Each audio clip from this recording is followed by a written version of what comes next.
The Phoenix real estate market has been in a seller's market since 2015, and the market has been in a sizzling hot seller's market for a while now. When should we expect to come crashing back to normal? This is John Schlotz with this month's real estate market update. In the real estate market, when demand exceeds supply, prices go up. The greater the difference between supply and demand, the faster prices will rise. It's good to be a seller in a seller's market. There is less expense to stage and market a home. Sellers make few, if any, concessions to buyers. In a seller's market, buyers waive contingencies, inspections, and repairs, knowing they have to compete. Sellers have more offers to choose from, and more offers can drive prices up, even over market value, which is what we've been seeing. A buyer who buys in the seller's market may have to deal with competition, but the end result may be worth it. Their new home will continue to appreciate quickly in this market. However, many of us remember the pain of 2005, 2006, when the market crashed and we had a wave of foreclosures and short sales and a drop in home prices.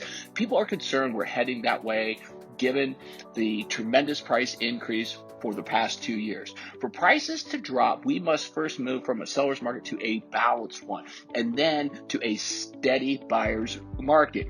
In 2005, when demand skyrocketed, the demand was caused by market conditions. Speculators, easy access to cash, and a market that was manipulated by outside forces.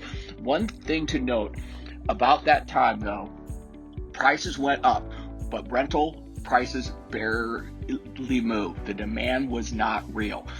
Flash forward to today, and demand is real. Valley population continues to grow faster than construction of homes. While our home prices have appreciated at big values, so have rentals.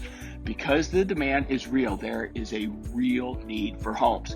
In the last few months, our market has softened. In 2005, when the market began to fall, it took 8 months to move from peak to the balanced market, and then another 6 months before we started to see prices fall.